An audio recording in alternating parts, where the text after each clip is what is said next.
Menteri Ketenat Food and Civil Supplies but Consumer Affairs ke Sarkar Meghalaya ubah komingon embon.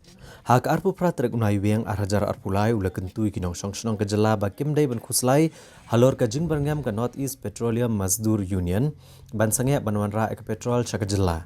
Da ke bakadau bak sarkar kadang wat kilat ban penbej ya ke ne ke jing air.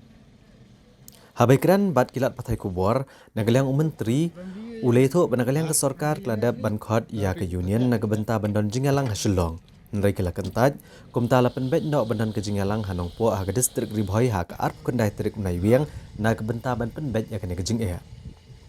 La ban kedau hang ne bahak arp nyau trik unai wiang arhajar arpulai nakaliang ke North East Petroleum Mazdur Union kalaphat akasiti cuk Menteri Ketenat Food Civil Supplies but Consumer Affairs Kajela Meghalaya ban penpawe karai ban sange ban penpoi petrol jong IOCL BPCL but HPCL Shagajela Meghalaya. Nakaliang ke union kelakeno bagi union bagi dekot jongka hidan napdang gejing syaptiang banwara petrol Shagajela Meghalaya dag bakeno bagi pulit kilakem bat pharep bagi dekot jongka union kumbalaja ke arpu sauk tarik unai biang arhajar arpulai ha ke distrik Ribhoi. Nakaliang General Secretary Keniga Union Uraman Das lihatho alor keniga jinja ha ke arp sauk tarik unai biang arhajar arpulai da ke bakeno ba katenat pulit Gajela Meghalaya kalapen saja ki dekot jongki kinongnya bagi nong buat jongki kali kit umpniang haga distrik Ribhoi. Kepas sedang naduk kat pramer, bar ulong bagi pulit kelabat jubor ya katto kan ki kali kit umpniang. Kebayang sabar kadhaba ban bam jeng bam ha arpu armer bat kila ujor da kamokot duma persya ki klem kan ngono gadau. Ule tu bah kesingi kebobot ki pulit kelabat biang ya ki kali kit umpniang klem gejing pensisa kebawan ra kejing jenjar kini ki breu banyak kini ki kali.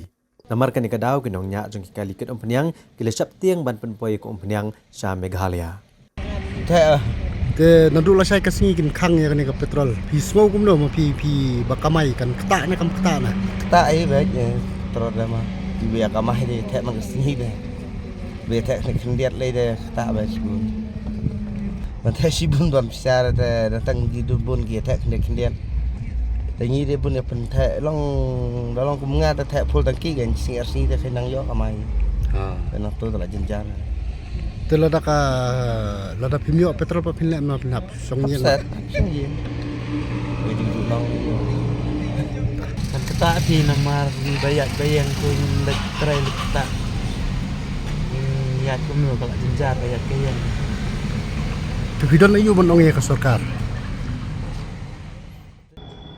I spoke with my officer, Commissioner Secretary, to coordinate with them. Asked Commissioner Secretary to call them. We'll have discussion here in Shillong. But these people, this Mazdur Union, they don't want to come to Shillong. After I asked him to kindly call them maybe in Nongpo. They agreed to come to Nongpo. Tomorrow they will have the meeting around 12 o'clock in Nongpo. We call all the district administration from Ribhoi and from East Castles also to discuss regarding this matter. Hopefully they will solve this problem after the meeting. I request all the people of the state no need to panic because as of now, these petrol retailers, they have the stock. Till today they will have the load. I don't think there will be a problem regarding this. Yes, we have sufficient stock as of now. For 2-3 days, no problem. In case they have shortage of the stock, then we'll ask the Deputy Commissioner to restrict for that. No, as of now, we cannot say anything regarding that. Because as of now, we have the stock. Fully we have the stock. Then tomorrow they will have the meeting in Ribhoi, in Sarkar House by 12 o'clock. I would think they will solve all this problem.